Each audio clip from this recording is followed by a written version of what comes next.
Então, pessoal, nesta parte do trabalho, iremos falar da dedução da equação da função horária do movimento de um pêndulo. Aqui temos a representação do diagrama de corpo livre do pêndulo, em que esta linha será representada o fio que liga a esferinha do pêndulo a uma haste horizontal, onde será prendido.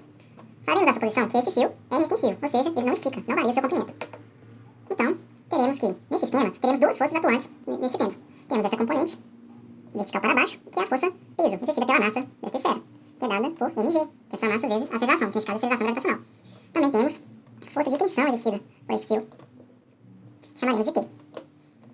Bom, com esse sistema de referência adotado, temos que a força de tensão ela faz um ângulo com o eixo y, que chamaremos de θ.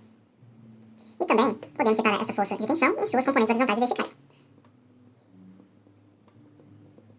Aqui então, a gente tem a componente vertical, componente horizontal, né? Se a gente for virar aqui, a gente tem o cosseno deste ângulo, cosseno não, desculpem, o seno deste ângulo. Então aqui, seno de θ, T seno de θ, e aqui, seu componente T cosseno de θ. Bom, a gente observa que a força peso, mg, e a componente T cosseno de θ da tensão, elas se anulam. De modo qual que temos uma força resultante diferente de zero nessa representação, que é dada pela componente T seno de θ da tensão. Então, primeiramente, a gente pode escrever aqui a componente peso mais a componente T cosseno de θ é igual a zero. Ela se anula. E como temos uma força resultante diferente de zero, podemos aplicar a segunda lei de Newton, que diz que a força T seno de θ é a massa vezes a aceleração. Que neste caso a massa continua sendo a massa desta esfera. Bom, na equação, nas duas equações a gente vê que a gente consegue isolar T, né? Vamos isolar T aqui nessa equação, a gente vai ter que, passando mg para o outro lado, teremos menos mg, cosseno de θ passa dividindo. Cosseno de θ. Então a gente tem que T é igual a isso, certo? Substituindo este valor de T nessa equação de baixo, teremos que mg menos mg, T, seno de θ, né? Seno de θ sobre o cosseno de θ. Isso é a massa vezes a aceleração. Bom, deste lado da equação e deste lado temos a massa, então podemos simplificar.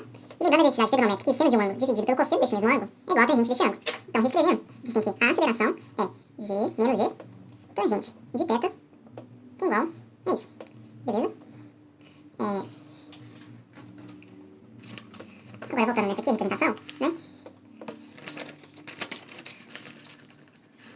Agora, fazendo uma outra suposição, que este fio inextensível possui um comprimento L, podemos relacionar o deslocamento dessa esfera em função do seu ângulo e do seu comprimento. Então, vamos chamar o deslocamento de S de t, uma função que depende do tempo, né? Que, conforme passa o tempo, este pêndulo vai estar oscilando, ela vai para cá, é igual aqui ao comprimento vezes o ângulo, que é uma função que também depende do tempo. Agora, voltando nessa outra equação, a gente pode reescrevê-la da seguinte forma. Uma aceleração de um objeto, usando a notação de Leibniz, sabemos que é a segunda, que é a derivada da velocidade em função do tempo. Então, reescrevendo, derivada da velocidade em função do tempo é menos g tangente de θ. Então, onde vem, né, é a velocidade linear do pêndulo, ou seja, a tangente da trajetória. Derivando essa outra expressão, teremos o quê? Que ts dt, derivada da posição sobre o tempo, é L dθ sobre dt. Bom, sabemos que a velocidade é a derivada da posição em função do tempo, certo? Então podemos escrever essa equação, velocidade é o quê? É L dθ sobre dt, certo? De modo qual que podemos relacionar aqui a derivada da velocidade, que é esta expressão, né? É o quê? Em função do tempo. Bom, como temos que... A derivada da velocidade em função do tempo é a aceleração, ou seja, a derivada em função do tempo da derivada do deslocamento em função do tempo. Então, podemos escrever a seguinte equação. Derivada em função do tempo de L dθ sobre dt. Isso é o menos g tangente de θ. Então, temos que, como L é o comprimento desta corda, desse fio extensível, então é uma constante, ele pode passar para fora. Então, temos que a derivada L, derivada em função do tempo do dθ sobre dt, isso é igual a menos g tangente de θ.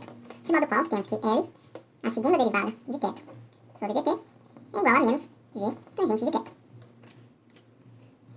Passando esse g tangente de θ para o outro lado, passando este L dividindo, primeiramente, passando este L dividindo para o outro lado da equação, a gente tem que derivada segunda da tangente, derivada segunda de θ sobre dt, é igual a menos g sobre L tangente de θ. Certo? Passando essa expressão para o outro lado, a gente tem então que derivada segunda de θ em função do tempo é igual, passando para o outro lado, né? Então, mais g sobre L tangente de θ. Isso tem que dar igual a zero. Então, chegamos nessa equação diferencial, que não é linear e de difícil cálculo. Então, a gente vai usar o artifício da aproximação utilizando a série de Maclaurin. Fazemos a aproximação de θ. A a nossa tangente de θ será aproximada a uma f de θ, que será o somatório de n variando de 0 até infinito da enésima derivada do ponto zero sobre n fatorial θ a n. Bom, então teremos que a nossa função será aproximada da tangente de θ. Resolvendo, então teremos, né, para n igual a zero, a derivada zero no ponto zero, a derivada zero de algo é a própria função. Então teremos a tangente de zero, né, que é igual a zero. Bom, primeira derivada da tangente de θ no ponto zero é a secante quadrado de θ. No ponto zero, né? Peraí, no ponto zero. Bom, secante quadrado de θ é 1 sobre o cosseno quadrado de θ. E o cosseno ao quadrado de θ no ponto zero é 1 sobre 1, que isso dá 1. Então teremos que a nossa tangente de θ terá a seguinte aproximação: 0 sobre 0 fatorial mais θ sobre 1 fatorial, fazendo apenas uma aproximação de primeira ordem. Então, teremos aqui 0 sobre fatorial de 0, que fatorial de 0 por definição é 1, temos 0, e fatorial de 1. Então, aproximaremos então, a tangente de θ para θ.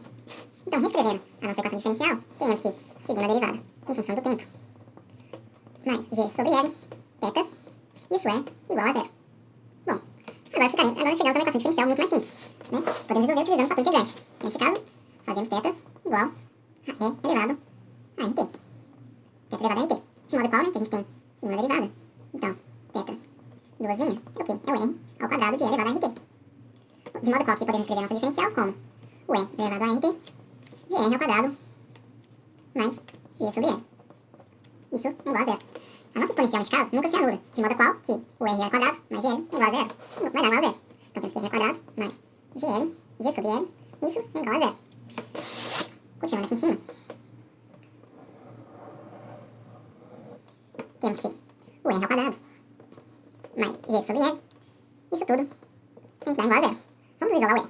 Então temos que R ao quadrado é menos G sobre L. Passando uma raiz, temos que R, então, é igual a raiz quadrada de menos G sobre L. Bom, aqui a gente temos que menos, né? Menos 1, né? Que multiplica G sobre L. E sabemos que raiz de menos 1 é igual a I. Então podemos escrever que R é igual a I, mais ou menos I, né? Passamos raiz quadrada, menos G sobre L. Com isso, chegamos à determinação da frequência angular de oscilação deste pêndulo, que nesse caso será a solução angular. Chamaremos de ômega.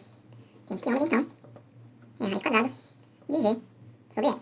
Neste caso, trataremos a equação deste pêndulo como apenas do campo dos reais, de modo qual que este número imaginário trataremos ele como real.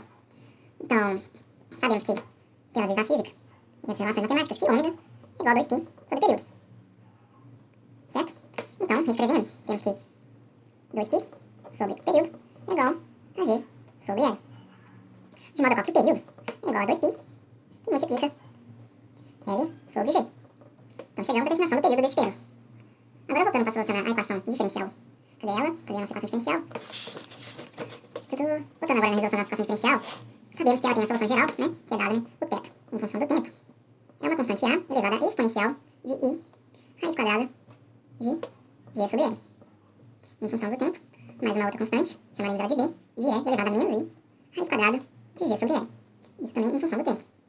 Como sabemos que o período, que a velocidade angular é igual a G sobre L, podemos escrever essa equação de uma forma mais enxuta. Então teremos que o θ em função do tempo, no deslocamento, é igual ao A de E elevado a I ômega, mais o B de E elevado a ômega, menos I ômega. Certo? Agora, usando a expressão de Euler de Moivre, que é I é a exponencial de I a uma variável, ela é igual ao cosseno desta variável, que nesse caso chamaremos ela de gama, mais o I de seno deste ômega, deste gama. Comparando essas duas expressões, vemos que